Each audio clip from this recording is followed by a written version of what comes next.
అమ్మ నమస్కారం అమ్మ. నమస్తే అమ్మ, శ్రీమాత్రే నమః. అమ్మ మాకు లాస్ట్ వీడియోలో వచ్చేసి మేషరాశి వారు ఏ రాశి వారిని వివాహం చేసుకుంటే బాగుంటుంది, మరి ఏ రాశి వారిని చేసుకోకూడదు, అలాగే వారి వివాహం చేసుకోవడానికి ఎటువంటి పరిహారం చేసుకుంటే బాగుంటుంది అనే వాటి గురించి అయితే మాకు చెప్పారు.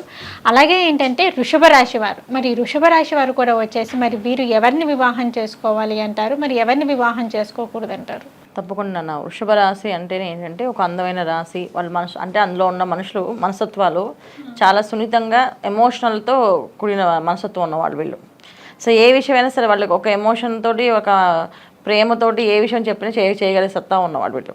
సెకండ్ గట్టిగా మాట్లాడినా చేయలేరు. సో వివాహ విషయంలో వచ్చినప్పటికి ఏమవుతుందంటే వీళ్ళు చాలా వరకు వృషభ రాశి వాళ్ళకి వివాహాలు జరిగి డివోర్స్ అయ్యే అవకాశాలు ఎక్కువగా ఉంటాయి. చాలామంది వివాహం అయ్యిందండి కానీ ఇంట్రెస్ట్ లేదని మా అమ్మాయి వచ్చేసింది, అయితే మా అబ్బాయికి ఆ అమ్మాయి నచ్చలేదు, ఆ అమ్మాయి క్యారెక్టర్ మా అబ్బాయికి నచ్చలేదు అని చెప్పి రావడం జరుగుతూ ఉంది. ఇది ఎందుకంటే ఎక్కువ వృషభ రాశి వాళ్ళకి ఎక్కువ జరుగుతున్నాయి. ఎందుకంటే వాళ్ళకి కావాల్సింది ఏంటంటే మనీ కాదు. సో మనీ సంపాదన, లేదా ఎంత సంపాదిస్తున్నారు, ఇలా వీళ్ళ ఫ్యామిలీ ఇంత స్టేటస్ ఉంది, వీళ్ళకి ఇంత బాగున్నారు, అలాంటివి కాదు. వీళ్ళకి ఎప్పుడు కూడా మాట్లాడే విధానం వీళ్ళకి చాలా సాఫ్ట్గా నేచర్ ఉండాలన్నమాట. సాఫ్ట్ నేచర్ ఉండాలి. ఏ విషయమైనా కొంచెం సాఫ్ట్గా చెప్పడం కానీ, ఇంత హార్డ్గా మాట్లాడతారు వీళ్ళు, ఇంత గట్టిగా అరుస్తారు అంటే కూడా నచ్చదు వీళ్ళకి. సో గట్టిగా అరిచినా ఇబ్బంది పడతారు, గట్టిగా మాట్లాడినా ఇబ్బంది పడతారు. కొత్తగా అందరూ అరుస్తూ ఏదైనా ఇంట్లో మామూలుగా ఎవరిని జనరల్గా ఏదైనా గట్టిగా మాట్లాడుకుంటుందా అలా వీళ్ళు గట్టిగా మాట్లాడితే వీళ్ళు కొంచెం ఉండలేరు. అంటే ఒక రకమైన భయము, ఒక ఇన్ఫీరియారిటీ వచ్చేసి ఇన్సెక్యూర్ ఫీల్ అయిపోయి మాకొద్దు, ఏమో మాకెందుకు టెన్షన్ అవుతుందని చెప్పేసి అనుకుంటారు. ఎందుకంటే కొంతకాలం వెళ్తే కానీ వీళ్ళకి అర్థం అవుతుంది ఏ విషయమైనా. సో ఆ వెళ్ళే విషయంలో చాలా వరకు చాలామందికి వృషభ రాశి వాళ్ళకి మెయిన్ ఇబ్బందులు ఏంటంటే అన్ని విషయాల్లో అన్నీ బాగుంటాయి. వీళ్ళకి ఎడ్యుకేషన్ బాగుంటుంది, తర్వాత మాట్లాడే విధానం బాగుంటుంది, సంస్కారం ఉంటుంది వీళ్ళకి మంచిగా. కానీ వీళ్ళకి ఆపోజిట్ పర్సన్స్ రావడం వల్ల వీళ్ళు చాలామంది ఇబ్బంది పడతారు. ఎనీవే భగవంతుడు పైవాడు నిర్ణయిస్తారు, ఎవరు రాత ఎవరి కర్మ ప్రారంభం అనుభవించాలని తప్పదని. అలా జరిగినప్పటికీ కూడా కొన్ని విషయాలు ఇవాళ మనం చెప్పడం వల్ల ఏంటంటే కొంత అవగాహన. చాలామందికి తెలుసు జాతకాలు పాయింట్స్ చూసుకొని పాయింట్స్ ప్రకారంగా పెళ్లి చేసేసుకుంటే ఇన్ని పాయింట్స్ వచ్చాయి అని చేసి, ఎన్ని పాయింట్స్ వచ్చి అన్నీ బాగున్నప్పటికీ కూడా విడిపోతున్నారు కదా. సో విడిపోతున్నారంటే ఇక్కడ కారణం ఏంటంటే మనస్తత్వాలు కలవట్లేదు. సో మనస్తత్వాలు ఎప్పుడైతే కలుస్తాయో అప్పుడు వివాహ దాంపత్య జీవితం బాగుంటుంది. సో ఇక్కడ జాతకాలు కలవడం అనేది ఏంటంటే నేను చెప్పే విషయాలు ఏంటంటే జాతకంలో తీసుకున్నప్పటికీ జాతకంలో కూడా ఏంటంటే ఈ లగ్నాలు. సో జాతకం ఉన్న వాళ్ళకి లగ్నాలు చూసుకుంటారు. వృషభ లగ్నం వాళ్ళకి ఏ లగ్నం వాళ్ళని చేసుకోవచ్చు, ఏ లగ్నం వాళ్ళని చేసుకోకూడదు. వృషభ రాశి వాళ్ళు ఏ రాశి వాళ్ళని చేసుకోవచ్చు, ఏ రాశి వాళ్ళు చేసుకోకూడదు. ఎందుకంటే కొంతమందికి లగ్నాలు తెలియవు, రాశులు తెలుసు. సో రాశి ప్రకారం వెళ్ళిన వాళ్ళకైతే ఏ రాశిని చేసుకోకూడదు, అలాగే లగ్నం ప్రకారం వెళ్ళిన వాళ్ళకి ఏ లగ్నాన్ని చేసుకోకూడదు. ఇవి కొన్ని తెలుసుకోవాలి, ఇంపార్టెంట్ చాలా విషయాలు. సో వృషభ రాశి వాళ్ళకి జనరల్గా ఏంటంటే మిథున రాశి వాళ్ళతో పడదు, తర్వాత ఇటు మేషరాశి వాళ్ళతో పడదు. వృషభ రాశి అమ్మాయికైనా అబ్బాయికైనా, మిథున రాశి అబ్బాయి కానీ అమ్మాయి కానీ పడరు. ఎందుకు పడరంటే ఇటు మిథున రాశిలో ఉండే అమ్మాయిలు అబ్బాయిలు ఎలా అంటే వాళ్ళ మనస్తత్వం ఏంటంటే ఏ విషయాన్ని కొంచెం గట్టిగా మాట్లాడతారు, స్ట్రాంగ్గా చెప్తూ ఉంటారు. చెప్పడంలో స్ట్రాంగ్ ఉంటుంది, మాట్లాడే విధానంలో కొంచెం బోళతత్వం ఉంటుంది. కానీ ఆ బోళతత్వం వీళ్ళు అర్థం చేసుకునే తత్వం ఉండదు. సో వీళ్ళకి చెప్పేటప్పుడు ఏంటి ఇంతగా ఇప్పుడే ఇంత అదాటిగా గట్టిగా చెప్తున్నారు అని అంటే కొన్ని విషయాలు ప్రేమగానే నేను చెప్తే తినాలి మీరు తినకపోతే కుదరదు అని అంటే వాళ్ళు నచ్చదు వాళ్ళకి. అదేంటి ఇంత మనకి కమెండింగ్ చేస్తుంది మన మీద అనే ఫీలింగ్ వచ్చేస్తుంది. వాళ్ళ ప్రేమ ఏంటంటే మాటలు చాలా గట్టిగా ఉంటాయి, మనసు చాలా మెత్తగా ఉంటుంది. కానీ వీళ్ళకి అది అర్థం అవ్వడానికి టైం పడుతుంది. సో ఈ కాలంలో అస్సలు అర్థం అవ్వదు. ఈ కాలంలో వాళ్ళకి చాలా ఇబ్బంది పడతారు. సో అందుకని చేసుకోకూడదు. సో వీళ్ళకి పడే రాశి లక్షణాలు ఏమైతే ఉన్నాయో వృషభ రాశి వాళ్ళకి చేసుకోవాలనుకుంటే కన్యా రాశిని చేసుకోవచ్చు, తర్వాత తులారాశిని చేసుకోవచ్చు. ఈ కాంబినేషన్స్ కూడా వీళ్ళకి పర్లేదు. ఈ కాంబినేషన్స్లో ఏంటంటే వీళ్ళ మనసుతో తులారాశికి ఏంటంటే దానికి శుక్రుడు అధిపతి, దీనికి శుక్రుడు అధిపతి. సో ఆ శుక్రుడు అధిపతి ఉన్నప్పుడు ఏంటంటే వీళ్ళకి కావాల్సింది ప్రేమగా మాట్లాడమే ఎమోషనల్గా, వాళ్ళకి కావాల్సింది ప్రేమగా ఎమోషన్ మాట్లాడమే. ఈ కాంబినేషన్ బాగుంటుంది. తర్వాత కన్యారాశి వాళ్ళని ఎందుకు చేసుకోవచ్చు అంటే కన్యారాశి వాళ్ళు ఏ విషయమైనా ఎదుటి వాళ్ళని అర్థం చేసుకున్న తత్వం ముందు ఉంటుంది వాళ్ళకి. ఓకే వీళ్ళకి ఇంత సాఫ్ట్గా చెప్తే వింటారా, సరే మేము అలాగే చెప్తాంలే, నెక్స్ట్ టైం మేము అలాగే చేస్తాం, ఇప్పుడు అది చేయమే పర్లేదు, నెక్స్ట్ టైం కంపల్సరీగా ఇలాగే మాట్లాడతాం, ఇలాగే చెప్తాం.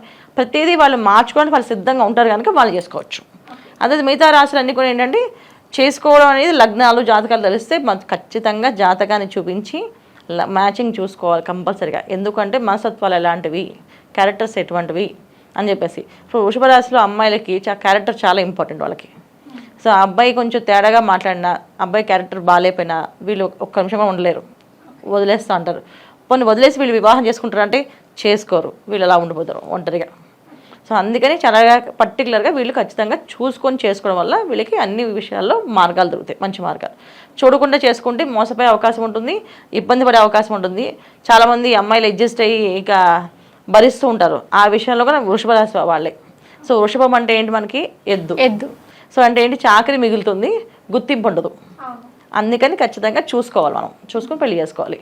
అమ్మ, వృషభ రాశి వారి మనస్తత్వం వచ్చేసి వాళ్ళు ఎలా ఉంటారు ఏంటి? ఒకవేళ వారు వేరే రాశి వారిని పెళ్లి చేసుకున్నా కానీ సో కొంతమంది కలిసి ఉంటారు, కొంతమంది కలిసి ఉంటారు. అంటే వాళ్ళు ఎంత భరిస్తూ ఉన్నా కానీ వారికి గుర్తింపు అనేది ఉండదు అనేసి అని చెప్పారు. కొంతమందికి వచ్చేసి ఆల్రెడీ మ్యారేజ్ అయిపోయి ఉంటుంది వృషభ రాశి వారికి. మరి వారి మధ్య ఏమైనా మనస్పర్ధలు వచ్చినా కానీ మరి వారు ఎటువంటి పరిహారం చేసుకుంటే వారికి బాగుంటుంది అంటారు? తప్పకుండా. అంటే ఇప్పుడు మనం చూసుకోవాల్సింది ఏంటంటే వివాహం కావాల్సిన వాళ్ళు మాత్రమే చూసుకోవాలి. అవును. వివాహం అయిపోయింది, దానికి తగ్గ రెమెడీస్ చేసుకోవడం తప్ప మనం ఇప్పుడు ఇంకో వివాహం చేసుకోవాలా, లేకపోతే ఈ రాశి మనకి మ్యాచ్ అవుతుంది కదా అనేసి వదిలేయడం కానీ చేసుకోకూడదు, జరగకూడదు. ఎందుకంటే ఒక వివాహం అవ్వాలంటే అబద్ధాలను ఆడి పెళ్లి చేయమని పెద్దవాళ్ళు. కానీ ఇవాళ అన్ని నిజాలు చెప్పి పెళ్లి చేసుకోవడం ఉత్తమం. చెప్పి చేసుకున్నాం, అయినా సరే తెలియకుండా జరిగిపోయిన దానికి ఏంటంటే ఉన్నదాన్ని ఎలాగా దాన్ని బలపరుచుకోవాలనేది ఆలోచించాలి తప్ప వదిలించుకోవాలని ఆలోచించకూడదు.